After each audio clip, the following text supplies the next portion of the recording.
내가 너희에게 분부한 모든 것을 가르쳐 지키게 하라. 볼지어다, 내가 세상 끝날까지 너희와 항상 함께 있으리라 하시니라. 마태복음 28장 20절.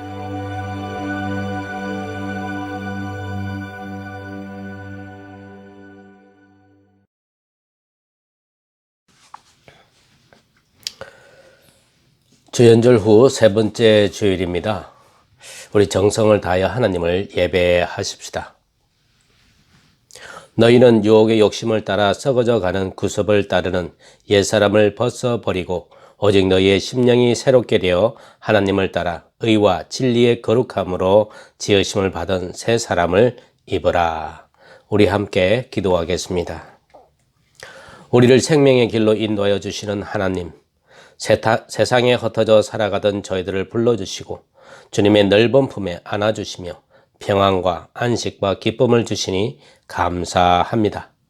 예배하는 이 시간 분주하고 고단했던 세상 일을 뒤로하고 온전히 주님만 바라보게 하옵소서. 마음과 뜻과 정성을 다하여 하나님을 예배하며 영광 돌리기를 원합니다. 친히 이곳에 임하여셔서 우리가 드리는 기도와 예물과 헌신을 받아 주옵소서. 예배의 주관자가 되시는 예수님의 이름으로 기원하옵나이다. 아멘.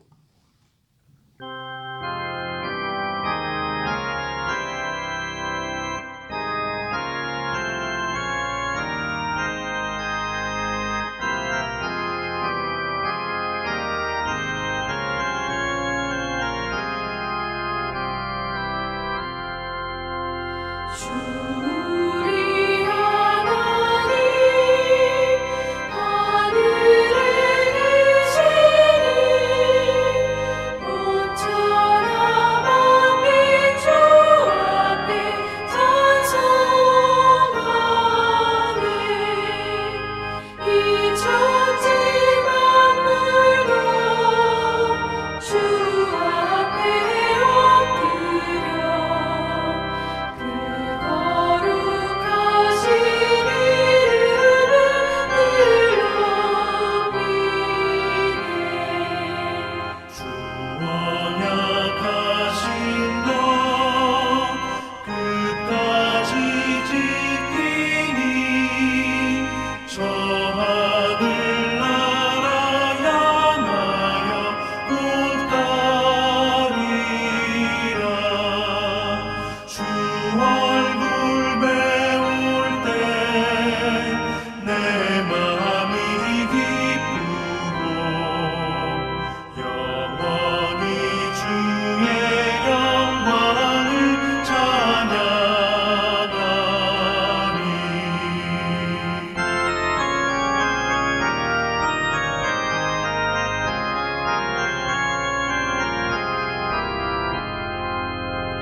왕의 왕 되신 주 하늘에 계시니 이 세상 죄악에 계신 구주 예수 저천군 천사들 주ông 위하옵소서.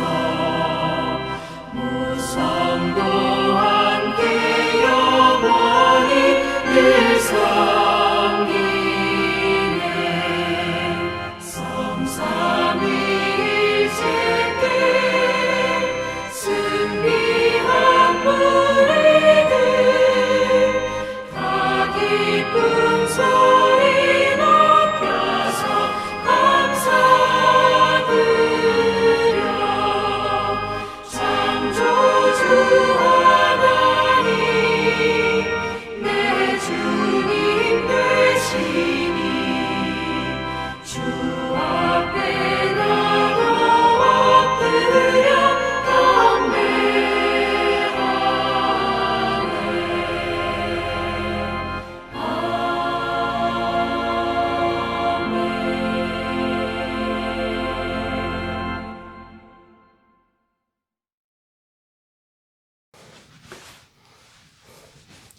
우리 한 목소리로 죄의 고백을 하겠습니다. 하나님은 자비와 긍휼이 많으셔서 죄인들의 회개를 받으시고 그 죄를 용서하여 주시는 줄 믿습니다. 그 크신 사랑에 의지하여 이 시간 저희들의 더럽고 추한 죄를 고백하오니 용서해 주옵소서. 10년 가득 성령의 감화를 받았으나 행함이 따르지 못하여 하나님의 뜻을 거역하며 살았습니다. 말씀으로 깨닫게 해 주셨으나 그것을 실천으로 옮기면서 살지는 못했습니다. 주님께서는 기뻐하라, 기도하라, 감사하라 가르쳐 주셨건만 저희들은 슬퍼하며 낙심하고 원망하며 주님의 뜻을 거슬렸습니다. 세상의 소금과 빛이 되어 살라 하신 당부도 마음에 담지 못하여 죄와 타협하며 세상과 짝을 이루며 살았습니다. 주여, 이 모든 죄를 회개하오니 용서해 주옵소서. 예수님의 이름으로 이 고백의 기도를 드립니다. 아멘. 계속하여 침묵하는 가운데 자신의 은밀한 죄를 하나님께 고백하는 시간을 갖겠습니다.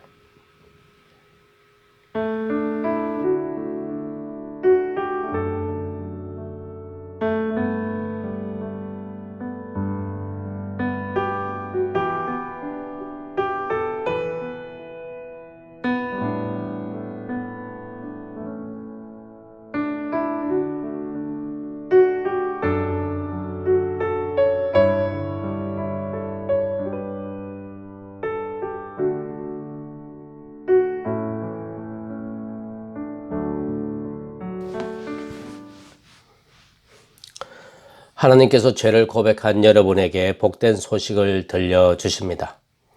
여호와는 마음이 상한 자를 가까이 하시고 중심으로 통회하는 자를 구원하시는도다. 그의 모든 뼈를 보호하심이여 그 중에서 하나도 꺾이지 아니하도다. 여러분이 고백한 죄가 용서함을 받으신 것을 믿으시고 평안에 거하시기를 바랍니다. 이제 용서받은 기쁨을 가지고 옆 사람과 함께 우리 샬롬, 또 새해에는 건강하십시오. 그렇게 우리 서로 인사 나누십시다.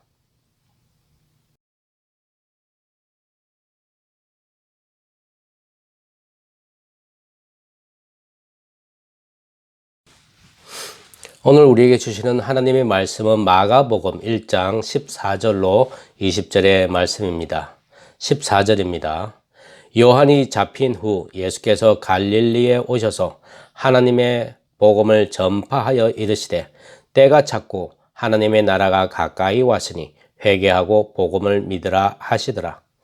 갈릴리 해변으로 지나가시다가 시몬과 그 형제 안드레가 바다에 검을 던지는 것을 보시니 그들은 어부라. 예수께서 이르시되 나를 따라오라. 내가 너희로 사람을 낚는 어부가 되게 하리라 하시니 곧 그물을 버려두고 따르니라. 조금 더 가시다가 세베대의 아들 야고보와 그 형제 요한을 보시니 그들도 배에 있어 그물을 깁는데 곧 부르시니 그 아버지 세베대를 품꾼들과 함께 배에 버려두고 예수를 따라가니라. 하나님의 말씀입니다.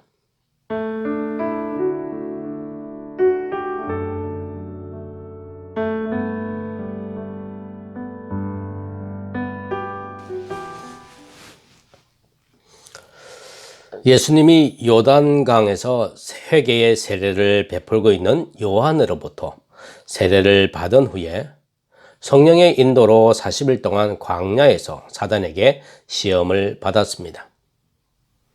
예수님이 광야에서 시험을 받고 있는 그 기간에도 세례 요한은 요단강에서 여전히 회개의 세례를 베풀고 있었습니다. 예수님의 광야 시험이 끝났을 때 세례 요한이 헤롯에게 체포가 되었습니다. 세례 요한의 잡힌 소식은 예수님의 사역이 시작된다는 신호이기도 했습니다. 왜 그럴까? 세례 요한의 역할이 주님 오시는 길을 열어주는 것이 그의 사명이었기 때문인 거죠. 사람의 일이 끝났다고 하는 겁니다. 이제 하나님의 일이 시작되는데 그 일은 빌립의 친구 나다나엘이 나사렛에서 무슨 선한 것이 나오겠느냐 했던 그곳 사람들이 거들떠 보지 않는 곳에서 시작되고 있습니다. 그것이 바로 갈릴리이고 나사렛입니다.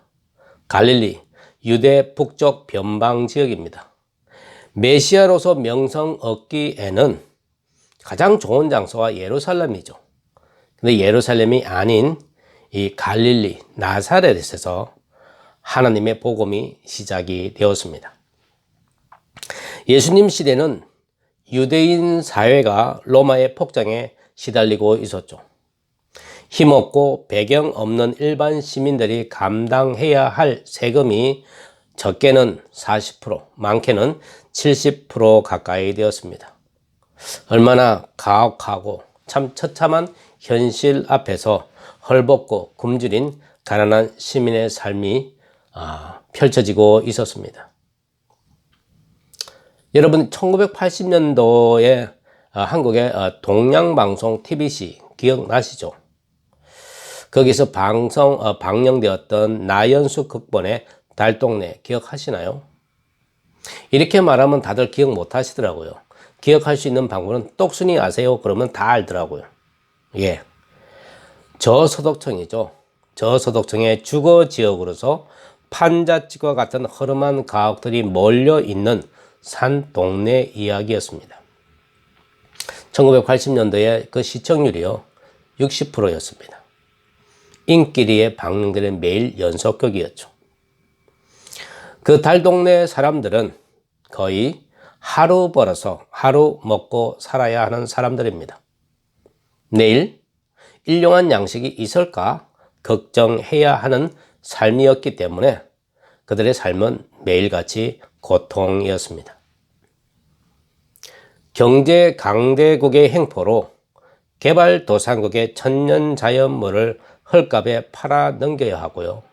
강대국에서 각종 오염으로 취급하지 않는 오염물질을 개발도상국의 땅에 뿌리고 수확을 얻어 가난한 사람들에게 되팔아 수익을 챙기는 강대국들의 기업들의 행포에 시달려야 하는 나라들. 우리 주위에 많습니다. 아무리 잘 살려고 노력을 해도 잘 살 수 없는 구조악 때문에 가난을 대물림할 수밖에 없는 나라의 시민들. 마약 운반책으로 아들과 딸을 내줘야 하는 부모들의 심정은 어떡하든 잘 사는 나라 미국을 바라보고 있습니다. 미국을 향해서 지금 저쪽 남미에서 걸어오는 사람들 이야기 우리가 신문에서 듣고 있지 않습니까? 코로나19라는 이 위험 상황 속에서도 살아보겠다고 미국을 향해 걸어오고 있습니다. 예수님 당시의 갈릴리 사람들과 지금 제가 열거해드린 달동네와 또한 이렇게 남미에서 미국을 향해 오는 이 사람들과 뭔가 다른 게 있을까요? 없습니다. 사는 게 고통이었던 사람들이 모여 있는 곳으로 메시아 하나님의 구원자가 찾아가셨습니다. 그곳에서 하나님의 구원 사역이 시작되었습니다.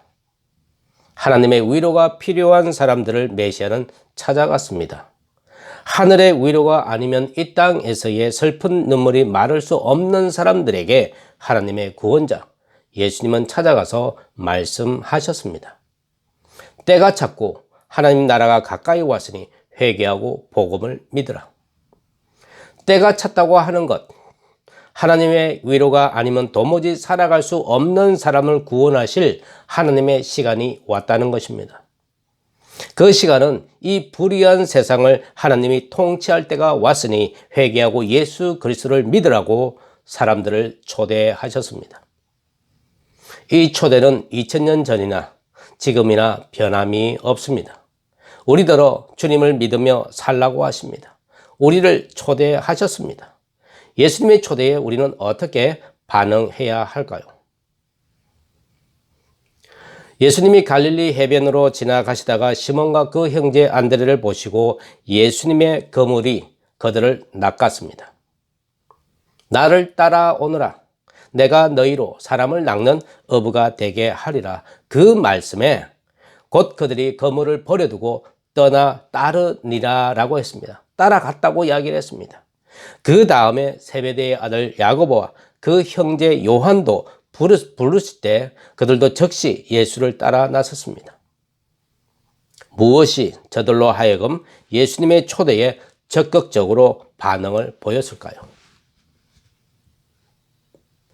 예수님의 말씀입니다. 그 말씀의 부르심에 적극적인 응답을 하지 않으면 안 되는 절대적인 부름을 그들은 들었습니다. 예수님은 왜 어부를 픽업하셨을까요? 물론 해변이니까 그렇다고 하겠지만 제가 보기에는 무슨 작정을 하신 것 같습니다. 혹자는 말하기를 어부는 그 시대에 갈릴리에서 가난한 사람들이었기 때문에 예수님이 그들을 제자로 삼으셨다, 이렇게 말씀하는 분들도 종종 우리가 듣습니다. 그러나 그렇지는 않습니다. 예수님 시대의 어부는 결코 가난한 사람들이 아니었습니다. 예수님 시대 때 그 팔레스타인의 주식은 뭐였냐면 올리브 기름과 빵과 그리고 생선이었다고 합니다. 우리가 요한복음에서 오병이어의 사건을 여러분 기억하시죠? 오병이어의 사건 보시면 이 군중들이 들판에 있을 때에 가져온 어린이 도시락, 그 내용물이 뭡니까? 보리떡 5개하고 보리떡하고 물고기 아닙니까? 그걸 보면 그 시대에 사람들이 주식이 뭐였다고 하는 것을 우리가 얼추 추측을 해볼 수 있겠죠. 생선은 외국에서 수입하기도 했다고 합니다. 그런데요, 외국에서 수입하는 이 생선을 유대인 식탁에 올려놓기가 좀 힘들었다고 그래요. 왜냐하면 유대인에게 이게 음식을 먹는 규정이 있는데, 이 음식 먹는 규정 가운데 생선을 어떻게 먹느냐, 생선은 어디에서 나서 어디에서 잡아서 어떤 과정을 통해서 이 식탁 위에 올라와야 되는 음식 규정이 있었다고 합니다. 반드시 유대인이 유대 땅에서 잡은 생선만이 유대인 식탁에 올라올 수 있었다고 하는 거죠. 이렇게 보면요, 어부는 생선을 잡으면 분명히 유대인 가정에 올라간다고 하는 공식이, 그러니까 그런 것이 일단 셋업이 되어 있는 거잖아요. 정말 말하면 시장이 확보가 되어 있다는 거죠. 그러니까 확보가 되어 있는 직업이기 때문에 그렇게 어렵지 않았을 거라고 보는 겁니다. 수입산 생선도 아니고 유대인 우선주의잖아요.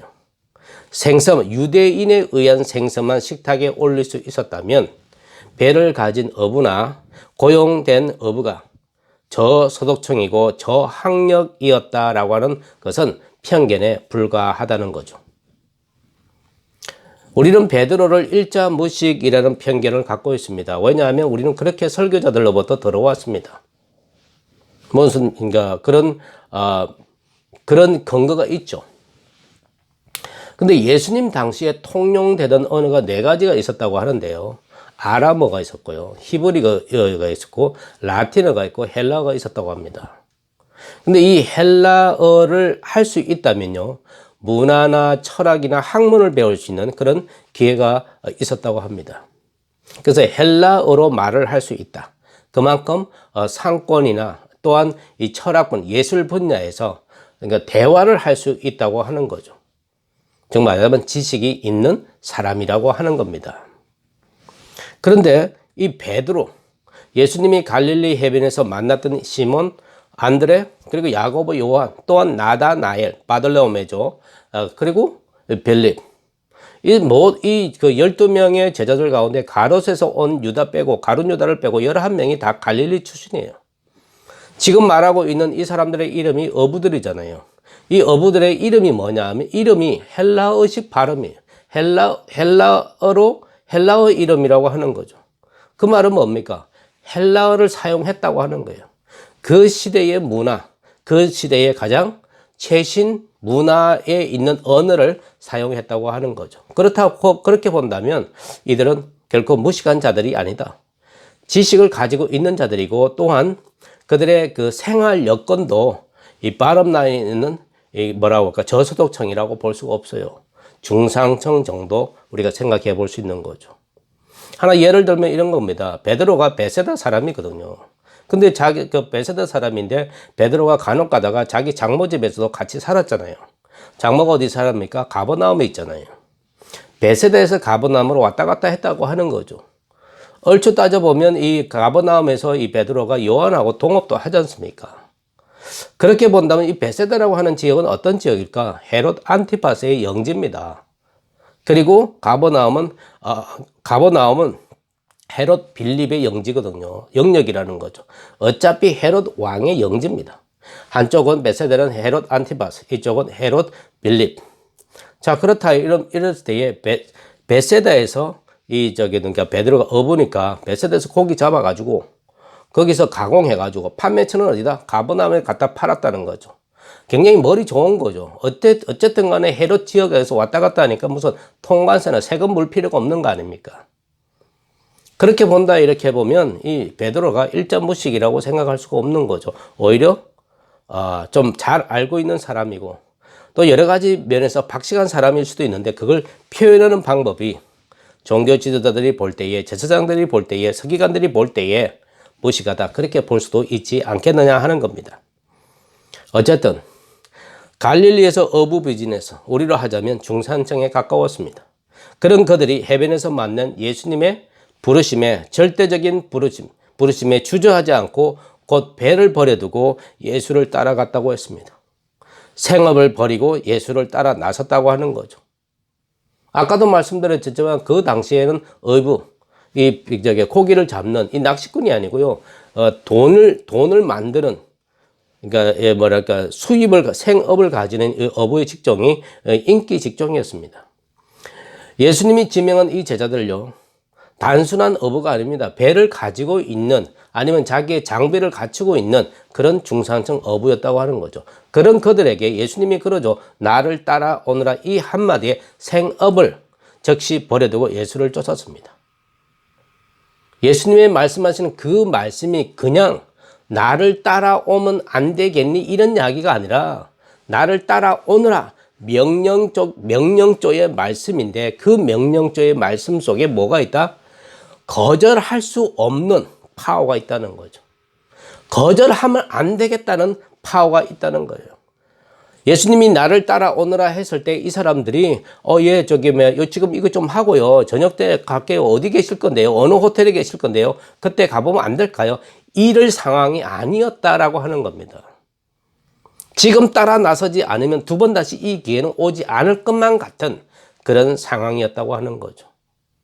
예수님이 나를 따라오라 이 말씀은 죽음에서 생명으로 이어지는 그 부르심이었다고 하는 것을 그 제자들은 알았다는 거예요. 그게 필링이 왔다는 겁니다. 생각해 보세요. 나이 50이 됐는데요. 어느 날 자기 아내한테 나 신학교 갈래 해보세요. 부인이 어떨 것 같습니까? 기절초풍할 일입니다. 다들 반대합니다. 그러면 나오는 말이 와이프는 말이야 신앙이 약해서가 아닙니다. 가족의 생계를 왜 부인이 도맡아 해야 합니까? 신학교를 가겠다는 그 사람이 철없는 가장이죠. 신학교는 무슨 맨입으로 갑니까? 요즘 신학교 가는데 학비가 얼마나 비싼지 아세요? 론을 내가 가겠다고 10년 동안 연방정부에 론을 내겠다고 그건 누가 갚을 건데 결국에는 부인이 갚아야 되잖아요. 신학교 졸업했습니다. 3년 공부하고 졸업했습니다. 그러면 바로 목사가 되고 바로 교회를 맡고 바로 선교를 하고 바로 그럽니까? 전도사 과정 한 3, 4년 지내야 될 거 아닙니까? 어쨌든 50에 시작을 했으면 약 55세 아주 초특급으로 해도 55세나 돼야 목사 안수를 받게 되는 거 아닙니까? 자, 55세가 됐는데 어느 교회에서 청병을 합니까? 특별하지 않은 다음에 누가 청병을 합니까? 어느 교회가 청병을 하냐고요. 그러니까 뭘 합니까? 교회 개척하겠다고 이야기하는 거죠. 교회 개척은 그냥 맨입에 합니까? 처음부터 출발 자체가 잘못된 거 아닙니까? 왜 목사만 돼야 헌신하는 겁니까? 아니거든요. 이런 남편 개척하겠다. 뻑하면 뭐 하겠다. 나가서 땅 팔 생각은 안 하고 가정에 생계가 안 되면 나가서 땅이라도 팔든지 신문을 돌리든지 뭐 우유를 돌리든지 아니면 나가서 차를 닦든지 뭔가를 해가지고 가족의 생계를 유지하게 해주고 개척을 하든 뭘 하든 해야 되는 거 아닙니까? 무슨 목사가 되는 목사 후보생만 되면 딱 손을 깍지를 끼고 그냥 나가지도 않고 움직이지도 않고 이거 아닙니다. 절대적인 부르심을 받은 사람이라면요, 여러 사람 힘들게 하지 않습니다. 기도해봤더니 주님이 나더러 목사 되라 했다. 그런 말 하지 마십시오. 주님이 뭐가 부족해서 꼭 사람 하나 집어가지고 목사 되라 했겠습니까? 사람이 없어서 그랬겠습니까? 목사로 살아가야 할 사람 같았으면요, 기도를 하기도 전에 목사의 길을 이미 가고 있을 겁니다. 제자들이 생업을 버려두고 즉시로 예수를 따라 나선 것, 절대적인 부르심 때문이었습니다. 예수님이 우리를 절대적인 하나님 나라로 부르고 있습니다. 즉각적인 응답을 우리는 해야 합니다. 그렇다고 해서 그 응답이 우리로 어떤 특정한 사역애로 부르신 것은 아니다라고 하는 것을 알아야 됩니다. 내가 초청받았다고 해서 다 신학교 가는 거 아닙니다. 영향력이 있는 목사님을 통해서 선교회를 섬기라는 강력한 요청을 받았다고 하십시다. 그렇다고 해서 구체적으로 생각하고 고민해 보지 않고 따라 나선다고 하는 거 어리석은 일입니다. 그걸 믿음이라고 부추기는 사람이 있다면 그 부추기는 사람을 의심해야 합니다. 어떤 특정한 사역을 섬기는 것은 각자가 질 수 있는 믿음의 분량만큼 기쁘게 감사하는 마음으로 감당하는 것이 더욱 좋습니다. 예수님이 어부들에게 나를 따라오너라 내가 너를 사람 낚는 어부가 되게 하리라. 이 말씀은 1차적으로 예수 그리스도를 통해 드러난 하나님의 나라를 믿으라는 부르심입니다. 하나님 나라를 믿는 일은 예수 그리스도를 믿으라고 하는 것입니다. 그렇기 때문에 우리의 믿음이 행함으로 드러나야 하는 겁니다. 예수님의 거물에 제자들이 낚였습니다. 하나님의 복음을 믿는 일을 하라는 절대적인 부르심을 받았습니다. 그들은 즉시로 생업을 버리고 그 절대적인 부르심에 응답했습니다. 주님을 신앙하는 확실한 믿음으로 수많은 사역을 감당하라 하십니다. 교회가 많은 프로그램으로 사역을 감당하고도 세상에 손가락질 받는 것은 왜일까요? 교회가 하나님 나라가 우선이 아니라 사람의 일을 우선시할 때 드러나는 부작용 아닐까요? 하나님 나라의 복음에 우리가 절대적으로 즉시 응답해야 하는 것은 교회가 감당해야 할 사역들이 중요해서가 아니라 우리의 구원이 절박하기 때문입니다. 그래서 우리는 회개해야 합니다. 우리는 숱한 시간들을 하나님 말씀을 들었지만 귀를 즐겁게 하는 소리는 귀가 열렸고 회개하라는 소리에는 귀가 닫혔습니다. 우리에게 하나님 나라를 섬길 기회를 시시때때로 주셨지만 섬김을 받으려고 했지 섬기려 하지 않았습니다. 늘 불만했고 늘 불평을 냈습니다. 따지고 보면요, 주일 아침에 하나님을 예배하는 것도 사실 하나님의 초대에 응답하는 것 아닙니까? 우리는 그것조차도 안중에 없었습니다. 오직 내가 구하는 것만 채워주길 바라는 그런 인색함을 가지고 하나님을 믿는 일을 등한시 해오지는 않았는지 뒤를 돌아보며 회개하는 우리가 되어야 할 것입니다. 하나님의 나라를 섬기라고 주님은 우리를 부르셨습니다. 지금도 부르십니다. 우리의 행복은요, 예수님이 던진 그 거물에 내가 낚이는 겁니다. 하나님이 부르시는 그 초대에 내가 적극적으로 응답하는 겁니다. 나중에가 아닙니다. 지금입니다. 생업을 버리라고 해서 지금 하고 있는 버리고 오라고 하는 거 아닙니다. 모든 관심을 하나님께로 돌리라고 하는 겁니다. 내가 관심하고 있는, 내가 주종을 부리고 있는, 내가 포커스를 두고 있는 이 모든 것의 가장 초점을 하나님께 두라고 하는 겁니다. 하나님이 우리 인생의 주인이시고 우리의 삶의 주인이시고 하나님 나라를 통치하시는 왕이시기 때문에 우리는 그분에게, 그 하나님에게 올인 하라고 하는 거죠. 하나님은 오늘 이 시간에도 여러분을 초대하십니다. 우리를 초대하십니다. 우리 초대받은 우리가 해야 할 회개하고 돌이키는 일입니다. 복음을 믿는 일입니다. 말씀을 믿는 일입니다. 예수 그리스도를 믿는 일입니다. 이 일을 하라고 우리를 초청하고 있습니다. 어떻게 여러분은 반응하시겠습니까? 즉각적으로 반응하시는 여러분 되시기를 주님의 이름으로 축원합니다.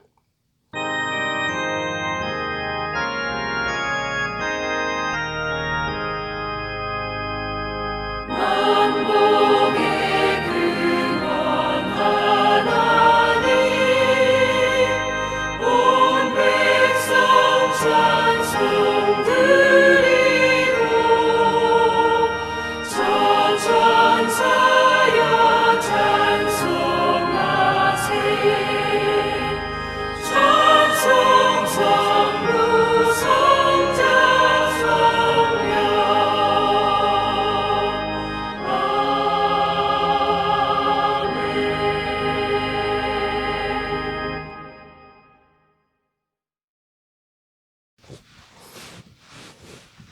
우리 함께 봉헌기도 드리겠습니다.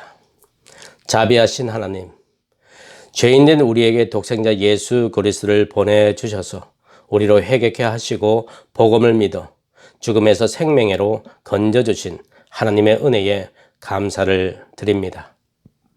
하나님의 은혜에 감복하여 우리의 삶을 주님께로 바치기를 원하니 받아주시옵소서.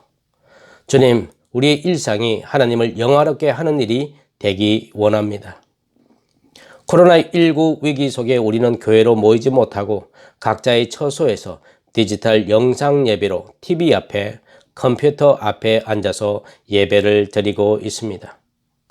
이 영상 예배 하나를 만들기까지 소요된 시간뿐만 아니라 이 예배를 만들어 성도들이 가정에서 볼 수 있게 만드는 작업을 하는 목사와 반주자와 동영상 제작자들에게 하나님 지혜를 주시고 힘을 주시고 건강을 주셔 주님께 감사하는 마음이 온 성도들과 더불어 하나님께 영광을 돌리게 하옵소서. 주님, 우리 성도들로 하여금 예배드리는 이 시간이 한 주간의 삶 속에서 가장 귀한 시간이 되게 해 주시어 예배의 시종이 하나님께 영광이 되게 하옵소서. 주님, 우리로 날마다 시간을 허비하지 않고 회개하게 하옵시고 말씀으로 우리 자신을 다시 비추어 죄와 허물이 드러나게 하시며 우리가 범하고 있는 죄의 열매들을 스스로 보고 회개하게 하옵소서. 주님, 이 팬데믹 기간 속에서도 우리 장로님들, 안수를 받은 장로님 모두들 지혜와 명철로 무장하게 하시어 하나님이 기뻐하시는 대로, 기뻐하시는 그 뜻대로 교회를 잘 섬기게 도와주시옵소서. 주님 앞에 온 이 시간에 저희가 주님 앞에 예물을 드립니다. 우리 자신을 드리게 하옵시고 온종일 주님만을 바라보게 인도하여 주시며 우리의 삶 전체가 주님의 것입니다 하는 이 고백이 우리의 삶 속에서 드러날 수 있도록 하나님 역사하여 주시옵소서. 이 모든 말씀 예수님의 이름으로 감사하며 기도드리옵나이다. 아멘.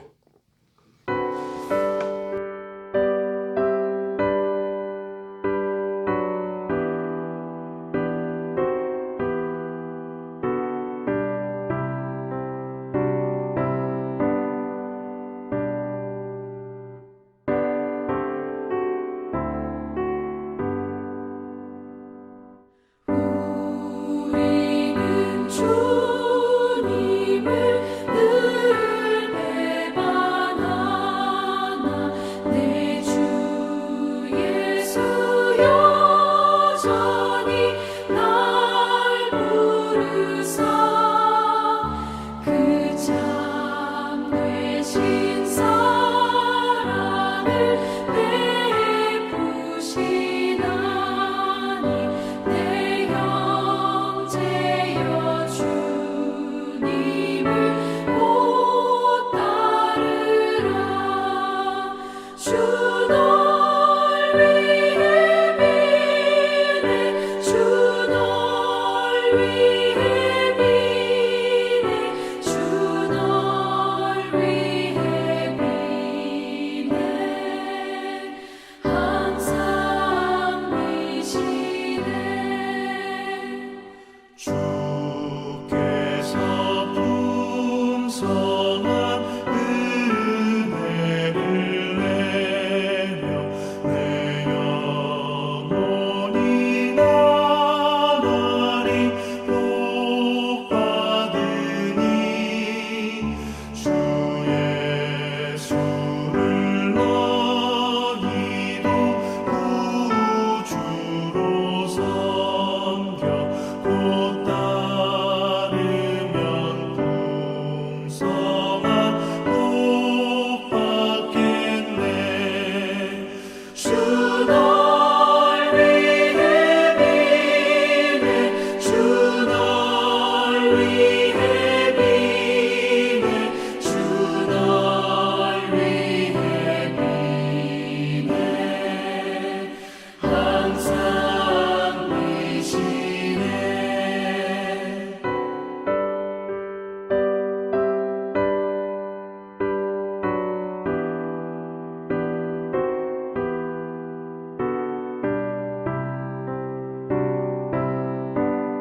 이제는 우리 주 예수 그리스도의 은혜와 하나님의 지극하신 사랑과 성령님의 감화 감동하심이 오늘 하나님께 예배드린 모든 성도들 위해 지금으로부터 영원토록 함께 하옵시기를 축원하옵나이다.